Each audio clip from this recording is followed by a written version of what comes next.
Good morning అండి.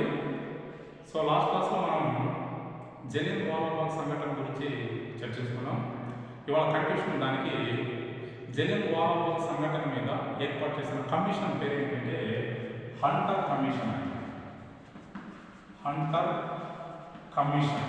So ఒకసారి బాగా గుర్తుపెట్టుకోవాలండి, మనకి పోటీ పరీక్షలో దీన్ని బాగా ప్రెస్ చేస్తూ ఉంటారు. Hunter commission. ఈ కమిషన్ ఏర్పాటు చేసే సమయానికి భారతదేశాన్ని పరిపాలిస్తున్న వైస్రాయ్ ఎవరంటే లార్డ్ చేమ్స్ఫోర్డ్. బాగా గుర్తుపెట్టుకోవాలి, లార్డ్ చేమ్స్ఫోర్డ్. అలాగే హంటర్ కమిషన్లో సభ్యుల సంఖ్య ఎంత అంటే నలుగురు అండి. సభ్యుల సంఖ్య నలుగురు. ఒకటి జాన్ రస్కిన్, ఒకటండి రస్కిన్ ఒకరు. ఈ సభ్యులు అప్పుడప్పుడు అడుగుతుంటారు మనకి. రస్కిన్ ఒకరు. అలాగే రైస్ టోక్ ఒకరు, స్మిత్ ఒకరు.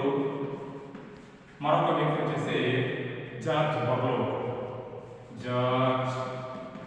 బర్లో. ఈ నలుగురు సభ్యులు మనకు పోటీ పరీక్షలు బాగా అడుగుతుంటారు. ఏమని? హంటర్ కమిషన్లో సభ్యుల సంఖ్య ఎంత?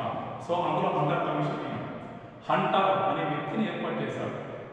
ఎందుకంటే జలియన్ వాలాబాగ్ జరిగిన సంఘటన నిజమేనా, అప్పుడు ఒకసారి దాన్ని పరిశీలించండి అని చెప్పి.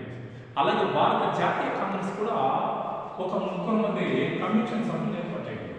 అందులో అహ్మద్ ఖాన్ ఒక వ్యక్తి, చతన్ లాల్ ఒక వ్యక్తి, అలాగే జయశంకర్ లాల్ ఒక వ్యక్తి. ఈ ముగ్గురు ఈ కమిషన్లో సభ్యులు ఉంటారు. బాగా గుర్తుపెట్టుకోండి, అహ్మద్ ఖాన్, చతన్ లాల్, జయశంకర్ ఈ ముగ్గురు ఈ కమిషన్లో ఉంటారు.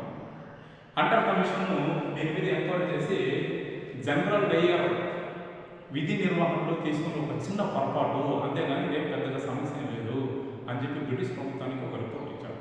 కానీ ఒరిజినల్గా భారత జాతీయ కాంగ్రెస్ దీని మీద పరిశోధన చేసి తెలియజేసి కొన్ని వేల మంది చనిపోయారు, కొన్ని వేల మంది గాయాలు గురయ్యారండి, రీజనల్ డయ్యర్ తీసుకున్న నిర్ణయం చాలా తప్పదము అని చెప్పి ఇందులో మనం చేసేసారు.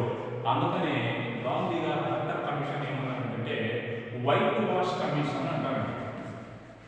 వైట్ వాష్ కమిషన్ అనేసి అన్నారు. ఎందుకంటే సరైన ఇన్ఫర్మేషన్ ఇవ్వలేదు, ఇది భారతీయులకు వ్యతిరేకంగా ఇచ్చింది అని చెప్పి.